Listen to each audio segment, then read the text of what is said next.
Hey everybody, what's up? How's it going? Robin here. Welcome back for another video on the channel. In today's video, I'm going to be doing a review of HDIV, Canadian Covered Call ETF.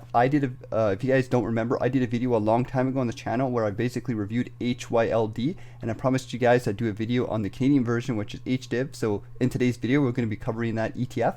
I'll go over the fund itself. I'll cover the basics. We'll look at the holdings and all that kind of stuff, and then we'll jump inside my portfolio. I'll show you guys how these ETFs, how I basically have been investing inside of them, and I'll show you guys my results and how I plan to use them to grow my passive income and the dividend yields of my portfolio over time. And like usual guys, if you guys enjoyed this video and you guys want to support the channel, be sure to smash the like button and subscribe to the channel if you guys want to see more dividend investing Canadian based content. Let's hop inside the video and let's take a peek at HDIV. Alright guys, so the first thing we're going to be doing inside this video is going to be covering the history and the ticker information of the HDIV Covered Call ETF, and then we'll jump inside the actual fund. We'll go on the website and we'll check out the fact sheet and everything and kind of dissect things, and I'll give you guys my thoughts on the fund in general. So the first thing we want to cover here is what is the fund. So this is the Hamilton Enhanced Multi-Sector Covered Call ETF. Make sure you have the right one because there are different HDIVs that you can buy. Ticker once again is HDIV. That's going to be the ticker you guys can find, and it currently trades for $15.63 on the TSX. We can see here that it's actually not a very big fund. It's only been around since July 23rd of 2021. So a lot of these Hamilton ETFs are kind of new. They're kind of just getting out there. So that is one thing to keep in mind. We don't have a lot of history to see how these funds will perform over the long term, but we can take a peek at other different covered call ETFs and just the business and kind of look at the fund itself and how risky it is to kind of get a good idea of how you know what type of risk you're taking on with these funds. But it initially started trading at $16 Canadian 52 cents in July. Obviously it was going pretty good with the market, and then once April hit, just like everything else, we did see a bit of a dip, and now it's trading at $15.63. So a little bit of a dip since then, but once again guys, remember these funds are paying high dividend yields on a monthly basis. So even though it looks like it's down -5%, if you did invest in the stock since the beginning, you might be up, you might not. It just depends on what you're doing with those dividends and whatnot. So let's take a peek at the website, let's take a peek at the fact sheet, and let's kind of take a peek at what the stock is all about. Now before we go any further in the video, I just want to do a quick little shout out to Neo Financial. If you guys don't know, I've been using the Neo Financial MasterCard actually quite a bit as my main credit card. I've done a few videos in the past talking about Neo. I love the credit card because it was super easy to get. I got a pretty decent limit. I love the interface that you can basically run everything and you have complete control on the web. I love the platform, and I do like the fact that they have some pretty cool rewards as well. Whenever I go out eating or I go to some place to grab some food or something, they actually have some pretty good cashback rewards. So you guys can check that out on their website as well. And for anybody who's watching this channel, if you guys do want to sign up for the card, there is a $50 sign-on bonus if you guys use my link for the Neo MasterCard, and a $10 bonus if you sign up for the Neo Money account. So if you guys want to support the channel, definitely check out the links in the description of this video. Alright, so the next part of the video, we're going to be focusing on the actual website itself. There'll be a link in the description of this video if any of you guys want to check out the website. I'll put a link there so you guys can do your own research. I'll also link to the fact sheet, which also is pretty much the same thing. It just gives it a nice little presented thing that we'll cover here really quickly here. So the fact sheet is always, whenever you're looking at ETFs and whatnot, it's always important to take a peek at this stuff. You don't have to dive in super deep and look, but it just gives you like in a nutshell, if you want to just do a quick little analysis, what the fund is all about and whatnot. So once again, this is the Hamilton website. So we're looking at HDIV.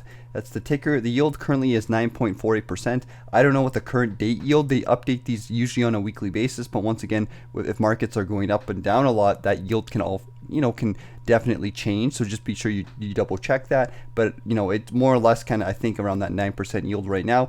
And the highlights of the fund is the HDIV outperformed S&P TSX 60 by 4.3% in its first year.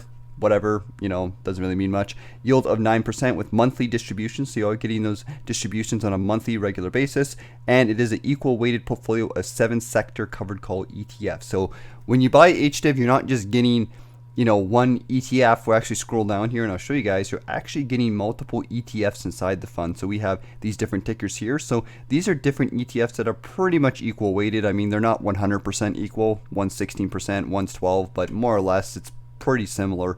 We have NXF, we have ZWU, HHL, FLI, GLCC, ZWB, HTA.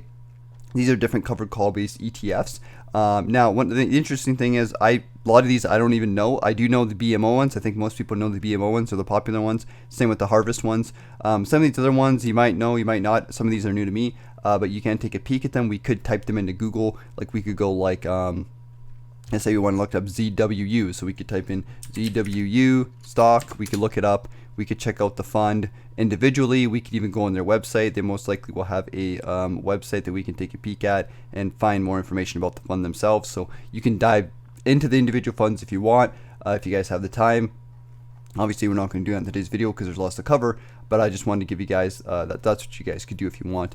It's got a modest cash leverage of 25% to enhance yield and growth potential, and it is a good fit for investors who want attractive monthly income. You want to sector diversification, increase growth potential versus individual cover call ETFs, and have a higher yielding alternative. And this is kind of what I'm using it for. I'm using it for to, just like with HYLD, to increase the passive income inside my portfolio. I'm going to represent a small percentage of my portfolio, and I'm using HDIV to buy into the Canadian market because HDIV is the Canadian version of HYLD. Kind of remember this, HYLD is American, HDIV is Canadian, and that's kind of what we're doing here. So we'll scroll down a little bit. We can check out the, once again, some more different information here. We can look at the annualized return, 1 month, 3 months, 6 months, year to date, 1 year since inception. I think this is probably with the dividends reinvested. So since the fund first started, we're up 7.44%. And again, guys, keep in mind, when you have a 9% yield and you're reinvesting that, you got to take that into consideration. It's not just the stock growth and the stock value, it's how much yield that covered call ETF is generating you, because a lot of people miss that and they don't think about that. They just look at, couple years it's down this much, why don't just invest in a different fund or the S&P 500 or something. Well, you got to look at the dividends and how much income you're generating, because that's where the returns happen, right? So that's important to note. Here's another performance graph so we can see the different graph. Here's the two different funds that are comparing to, which is the S&P TSX 60. It's got a yield of 3%. Obviously, HDIV is the better option if you want more passive income. 9.48% for passive income. So it's basically saying that the returns for both of these funds are pretty similar. One's just focused on passive income monthly, and one's more focused on growth long term. So obviously, it's up to you guys to decide what is right for you. Scrolling down here, we can see more information about the fund, and we can see the overview for the sector allocation. And another thing I like about these funds is like they actually have pretty good sector diversification. I'll just zoom in here so it looks a little bit bigger for you guys to see. But we have energy at 16%, we have banks at 13%, we have utilities at 15%, healthcare at 15%, which is very rare to see for Canadian stocks, technology, insurance, and then gold. So nice diversification across the board. Even just this individual ETF is very, very diversified, but if you combine it with like HYLD, your covered calls are going to be super diversified. If we go to distributions, we can see the monthly distributions.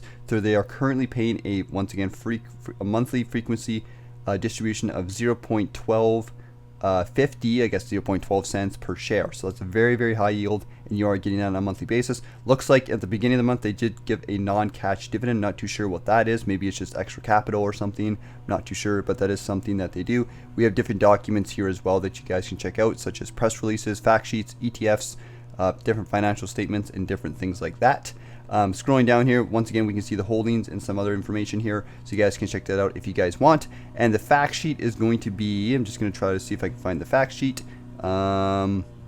Fact sheet is right here, so you guys can click on this link. You guys can get the fact sheet, and you can see more information about the stock and whatnot itself. And nice little, visual way for you guys to check this out. So for the next part of the video, I'm just going to do a quick little comparison between HDIV, HDIV, and HYLD. So we basically talked quite a bit about HDIV. I gave you guys my thoughts. I give you guys a quick little overview of the fund. Let's check out HYLD. So this is the US version of the Hamilton Fund. Obviously, the yield is pretty big at 12%. That's probably the biggest difference right now, is the yield for HDIV is a little bit lower at 9 to 10%, still pretty high yield. But HYLD is a little bit higher at that 12%. The biggest difference is going to be the holdings, obviously. So HYLD has QYLD, RYLD, XLD, some of those more popular covered call ETFs, and then TXF and some other ones here that I don't really know of either. So once again, we have some of the bigger ones, and that's what's bigging up that biggest yield. And again, if you guys don't know, the biggest difference is HYLD is US based, HDIV is Canadian based, and that's going to be the biggest difference. I also pulled up these questions here in case any of you guys was wondering, And these ETFs have 25 modest cash leverage to enhance yield and return. At launch, HDIV and HYLD have targets of 8.5% and 10%. So the target for the yield for HDIV is 8.5%. The target yield for HYLD is 10%. Now the reason why the yields are higher is because the market has dropped. So you can buy these stocks at a cheaper price, and the yields have stayed the same. So it makes that yield temporarily kind of get up there. That's why a lot of people are buying these funds right now, is because you can get a higher yield. So that's the reason why there. But over time, they'll kind of balance out, and they're going to try to maintain those yields right there. And once again, the key attributes of these two funds are HDIV and HYLD are both modestly leveraged funds holding 7 higher yielding covered call ETFs. They each have 7 with different exposures. HDIV Canadian, HYLD American based. And the benefits for that is that you can have diversification. And the cool thing about owning both of these funds is that you can have higher monthly income from a portfolio of higher yielding Canadian focused and US based funds, higher potential long-term returns from a modest 25% leverage. So I guess that basically means that they get less stock growth. They can get more stock growth with maybe like a more consistent kind of fund, I guess is what that. I'm not super knowledgeable about the cover call ETFs, so I'm still learning all this stuff, guys. Different sector exposures to the TSX and the S&P 500, but with significantly higher yield and lower concentration risk, and we've seen that with the diversification.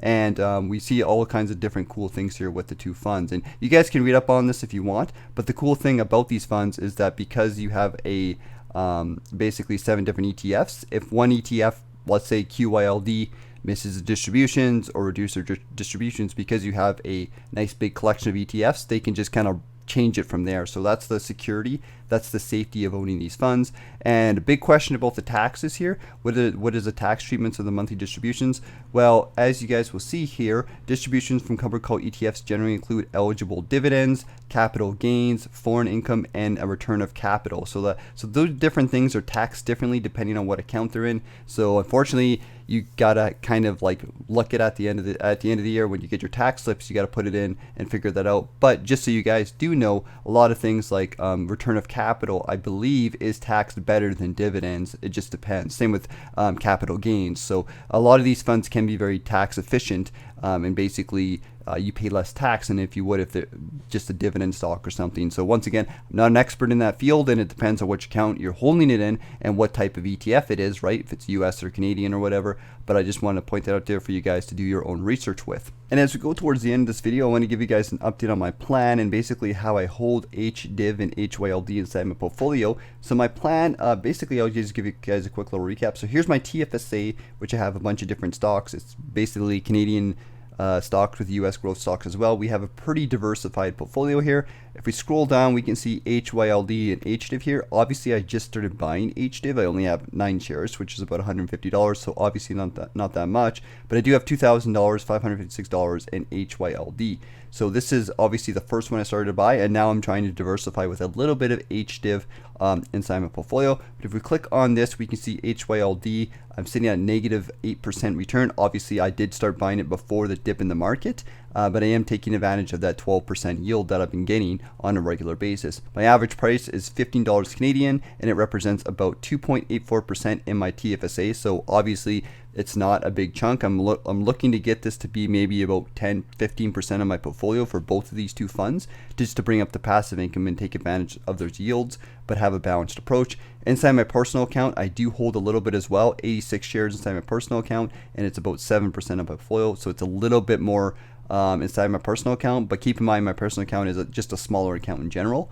But that's something to take note as well. And if we go over to HDIV, I don't think I hold HDIV in my other account. I just have it in, oh, I do. I have 9 shares in my TFSA, and I have 1 share in my personal account. So obviously I'm looking to build this up over time so we can get some nice higher yields, and I can get the diversification. And the last thing I'm going to show is how these dividend payments do work and how it is beneficial. So I think I started buying, I don't see any other payments for HYLD. So I think I started getting my HYLD payments in April. So this is when I started buying this stock, and I did buy quite a bit in the beginning. So my first 2 payments was $6 and $7. I don't know if this is the first 2, but this is the first 2 I could find. So I did put a lot of money in the beginning to these funds, and we can see here that, you know, we got $6, $7, and I'm just going to go for the next next couple months here, $9, $10, and then we can just see the payments slowly increasing and how that higher yield really does help grow your portfolio, right? We go fast forward to July, we now are getting $11 and $23. So it is increasing on a regular basis, and it does help,